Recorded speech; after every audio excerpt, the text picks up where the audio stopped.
Dans la même chanson, il y a une allusion très actuelle puisque vous faites rimer Kagame, le président rwandais, et Croix Gammé. Oui, j'en parle, c'est assez brutal, c'est assez violent, mais j'ai trouvé que c'était la meilleure façon d'attirer l'attention sur ce qui se passe au Congo maintenant depuis 30 ans, notamment à l'Est, dans le Kivu. On parle de plusieurs millions de morts. J'ai même pas envie de donner le chiffre, parce qu'à l'heure où on parle, il y a encore des coups de feu, il y a des femmes violées, il y a des enfants massacrés. Ça se passe à l'Est du Congo, notamment pour l'or, le coltan et tout ce qu'on connaît. Et le Rwanda a une grande part de responsabilité là-dedans. Donc j'ai voulu attirer l'attention avec ma musique, dans mon album, vu qu'aucun média va m'inviter pour parler de ça ou quoi que ce soit. Donc j'en parle dans mon album. Ben là, c'est fait. Voilà. Et le message est passé. Dans votre album, juste après Thémistocle, il y a un vrai rap, il y a une chanson beaucoup plus douce et c'est peut-être le titre, le duo le plus inattendu de cet album. Ça s'appelle Demain, c'est magnifique et c'est un duo avec Carla Bruni. Tout est devenu clair le jour où tu m'as pris la main, montré le chemin. Alors j'ai regardé l'univers me sourire. Donc c'est une balade très douce, très tendre. Donc les deux titres, je le disais, avec Thémistocle, ça s'enchaîne dans l'album. C'est un peu un grand écart. ça faisait longtemps que vous vouliez chanter avec Carla Bruni. Et cette chanson a été écrite en particulier pour elle? Ça a été fait sur mesure, bien sûr. Et Carla Bruni, ce qui est marrant, c'est pour l'anecdote, il y a combien de temps? Il y a peut-être 17 ans. En 2003, 2004, j'ai fait un son avec un rappeur qui s'appelle Mysterio. Et dedans, je fais une punchline, une allusion à Carla Bruni. Je lui dis que va penser Sarkozy si je chante avec Carla Bruni en duo? Et après, je dis non, je rigole, c'est une plaisanterie. Et aujourd'hui, je me retrouve à Et qu'est-ce qu'il a pensé, Sarkozy, que vous chantiez en duo? Il a beaucoup aimé le titre. C'est vrai? Ouais. Il a beaucoup aimé le titre. C'est Moi qui est sensible à la musique. C'est pas rien quand même de chanter avec Carla Bruni, surtout quand on sait ce qu'elle dit à propos de la voix. Écoutez. La voix, ça a quelque chose de terriblement impudique pour moi. Tandis que quand j'étais sur un podium, mais même en maillot de bain, ça ne me gênait, mais pas du tout, du tout. Ce n'était que les jambes, le ventre, ou les hanches, les épaules. Enfin, pour moi, c'est pas ça la nudité. Pour vous aussi, chanter, c'est se mettre à nu, c'est se dévoiler? Bien sûr. C'est se mettre à nu parce que c'est dans... Vous savez, c'est dans les... Quand on écrit un message, quand on écrit une lettre, c'est toujours... Il y a toujours une force particulière, il y a quelque chose il y a une intention particulière. Donc quand on va chanter, on va faire attention à ce qu'on dit, on va se mettre à nu, on va choisir les mots avec lesquels on est sûr de toucher, etc. Et on va être jugé tout de suite. Et oui, c'est une grande responsabilité aussi. C'est une grande responsabilité, bien sûr. Donc oui, on est à nu quand même. Alors, je ne sais pas si on peut imaginer deux timbres, deux types de voix plus opposés que la vôtre et celle de Carla Bruni. C'est vrai que c'est très opposé. Vous avez fait attention de ne pas trop la couvrir? J'en vois dans la chanson, j'en vois, ouais. mais j'ai fait en sorte que sa voix soit mise en valeur. Et du coup, c'est une vraie collaboration.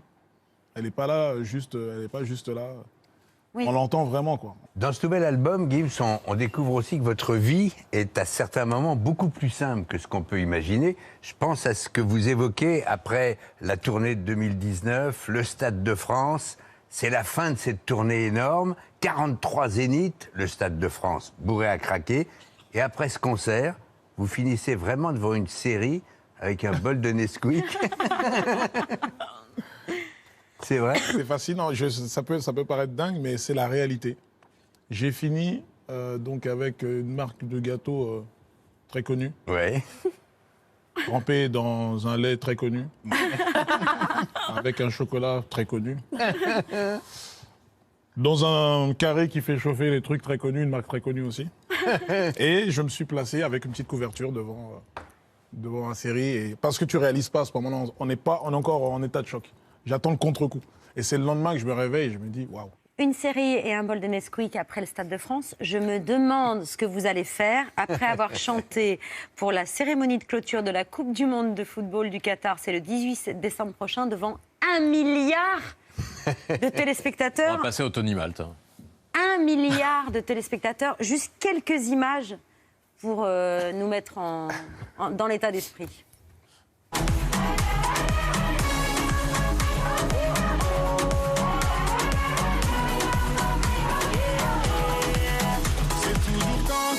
pense avoir tout fait, tout dit, qu'on réalise que le bonheur est dans des choses bien plus subtiles. De bon augure comme un salam ou un sourire, c'est évident qu'on atteindra le toit du monde de tous unis. La chanson s'appelle Arbo, co-signée avec une autre superstar latino qui s'appelle Ozuna. Je prononce bien. C'est bien ça. Superstar absolue. Superstar absolue. Mais vous aviez le choix entre un duo avec Madonna, un duo avec Britney Spears, ou les Black Eyed Peas, ou Adam Levine de Maroon 5. Enfin, il y avait une sorte de... C'est pas aussi simple que ça. C'est pas un choix. Il faut pas l'entendre comme ça. C'est juste que ça a beaucoup changé. Le Qatar a sollicité, a refusé énormément de gens. Le dossier changeait tous les jours. La combinaison a changé. À un moment, Donc, ils ont envoyé un mail. J'étais avec non. Britney Spears. À un moment, j'étais avec Ariana Grande, Madonna. C'est incroyable. C'était un puzzle, un truc, et jusqu'à trouver cette. Mais vous étiez toujours là, vous, hein? Moi, j'étais toujours là. J'attendais. Ça fait 2 ans qu'on est sur ce dossier. Ça fait 2 ans. On a monté ça. On a commencé pendant le Covid. Et jusqu'à très tard, la combinaison n'était pas encore bien claire et tout. Et j'ai fini avec Ozuna et Redouane. Et donc, vous allez être au centre de la piste et vous allez penser au fait qu'il y a 1 milliard de Moi, spectateurs. je ne vais pas penser. Mais il est quand même très fort parce qu'en 94 à Los Angeles, il y avait 3 ténors. Là, au Oui, il y en a Qatar, il y qu'un. aura un Ah oui, ténor. c'est vrai.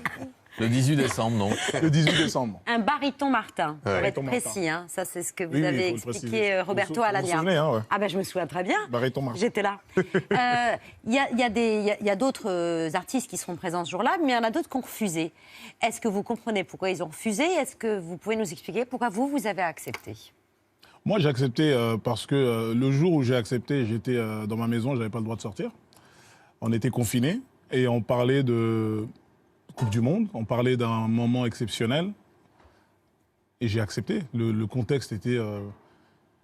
C'était tout simplement ce dont j'avais envie, ce dont tout le monde avait envie. On voulait retourner sur la route, on voulait plus faire de concerts forcément en métaverse, que j'avais fait, qui était top, mais on a besoin de se retrouver avec la foule, donc j'ai accepté dans ce sens-là. Et la chanson parle d'elle-même, c'est une chanson qui appelle à l'union, qui fédère. C'est pour ces raisons-là que j'ai accepté.